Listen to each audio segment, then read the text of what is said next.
Personne ne nous attendait à faire cet incroyable truc qu'on a pu réaliser. C'est une victoire historique.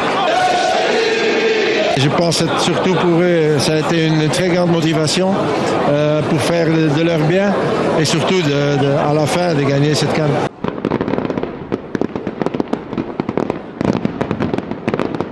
La Coupe d'Afrique des Nations, c'est le fleuron commercial de la Confédération africaine de football. C'est elle qui nourrit la Confédération africaine de football. Ce sont ces contrats marketing commerciaux qui font vivre la Confédération africaine de football. Je pense que le président de la CAF a eu un dilemme à résoudre. Il a eu un dilemme. C'est que d'un côté, vous voulez travailler avec le Cameroun, de l'autre côté, vous avez des financiers, c'est-à-dire les publicitaires, qui vous demandent, parce que c'est quand même une grande compétition, la CAN, et qui a des exigences publicitaires. Et certaines choses doivent être calées à un certain moment.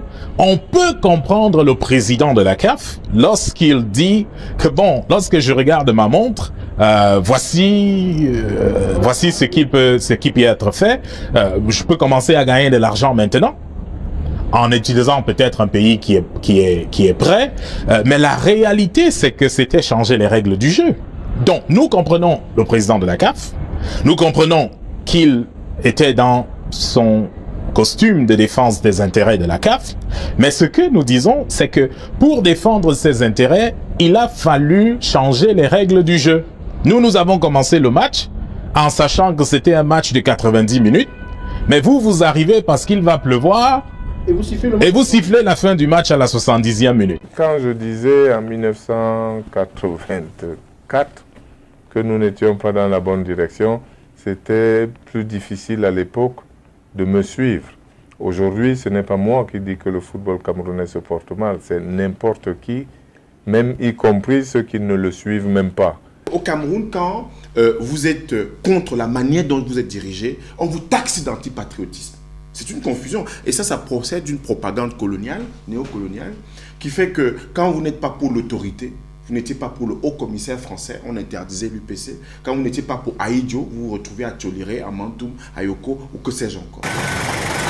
Le jour où, au Cameroun, 102 personnes, parmi lesquelles 99, ont voté à la tête de la fédération quelqu'un qui était privé de liberté. Et là, la FIFA s'est dit, on a atteint le fond. Quelqu'un pour payer 85 000 au gardien à Bafia se met en mission. Loue une VX, va à Bafia, loue la VX pour, je pense, c'était 180 000 le jour. Donc, il se met en mission pour 2 jours. Il dort dans un hôtel à nos frais. Il mange à nos frais. Et puis, il va payer la personne 85 000. Les Chinois ont proposé au Cameroun de construire en hauteur l'autoroute qui relie Yaoundé à Simalé. Ceux qui avaient la charge du dossier ont leur gombo, pour parler trivialement. Parce que les dossiers d'indemnisation, puisque si vous construisez en hauteur, on met fin aux problématiques d'indemnisation. Et on met fin à quoi? À une circulation de l'argent entre un certain nombre de personnes qui y ont intérêt.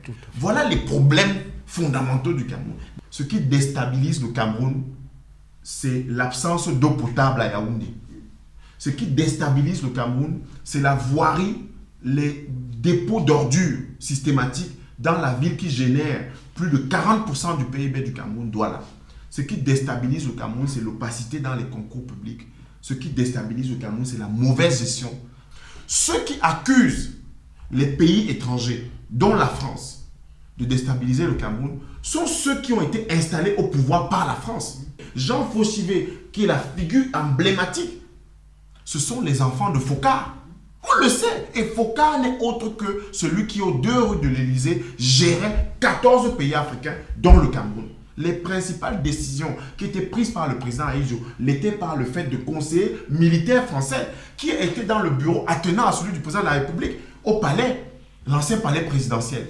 Le cœur de la gestion du Cameroun se fait aussi avec Olezoa, l'ambassade de France au Cameroun, puisque Yvon Omnes est parti d'Olezoa pour étudier. L'ambassadeur de France, Yvon Omnes, est parti d'Olezoa, où il a été admis à faire valoir ses droits à la retraite comme ambassadeur de France pour rejoindre le président Biya à étudier comme conseiller.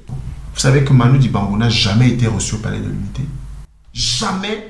L'inventeur de la world music, celui qui a eu une histoire avec le plus grand artiste du XXe siècle, Michael Jackson, qui a remporté un procès contre Michael Jackson. Jamais il n'a été reçu au Palais de l'Unité.